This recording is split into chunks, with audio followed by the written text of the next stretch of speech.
Handicapping, and I'm here with Simon Magdolski, the Director of Rules and Handicapping for Golf Australia.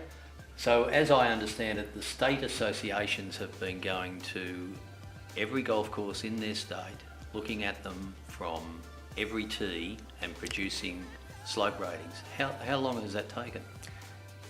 We started the process in about the end of 2009, start of 2010, and it's just finished in the last couple of months. So it's been a very involved process that's involved an extraordinary amount of work by a lot of dedicated volunteers, and we do owe those volunteers a significant debt.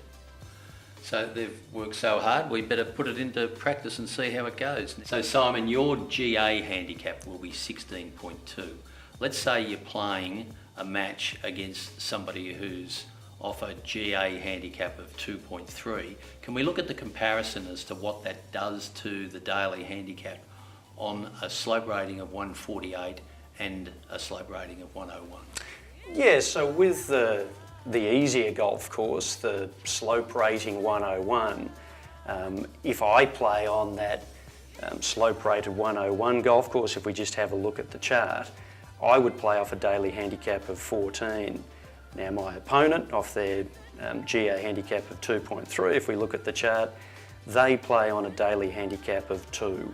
So there's a 12 stroke differential between us. If we then go and look at the harder golf course, the 148 slope rated golf course, again we follow the chart. Me on my GA handicap of 16.2, I'm playing off daily handicap of 21 on that golf course. My opponent, who has the GA handicap of 2.3, they'll have a daily handicap of 3. So their handicap increases by a little bit on the harder golf course. My handicap increases by a lot more than theirs does. And that's because with my lesser ability, I find it harder to adjust to that more difficult golf course. So I'll get more strokes.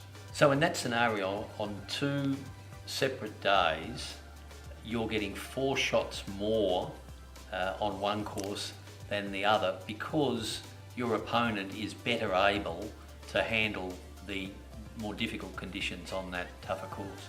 Yeah, that's exactly right. What slope is really doing is serving as an equalising factor for the handicap golfer. Now that elite player, if you like, the 2.3 GA handicap mark, they've got a lot more skill than I do, so they're able to handle the harder conditions a lot more readily. Me, I find it harder to adjust, so I need those extra strokes on my handicap.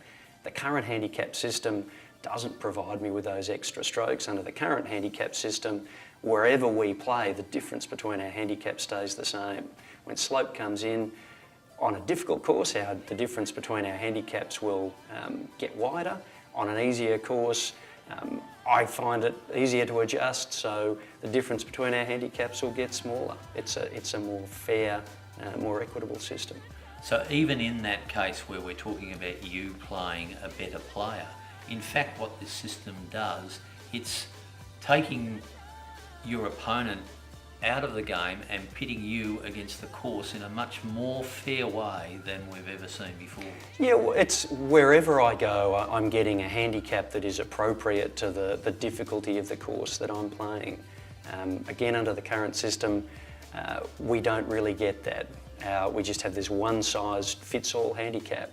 If I'm on 16 here at Metropolitan, I'll play on 16 at a very short regional course. Under slope, I might play off 18 here at Metropolitan and a handicap of 12 on a short regional course.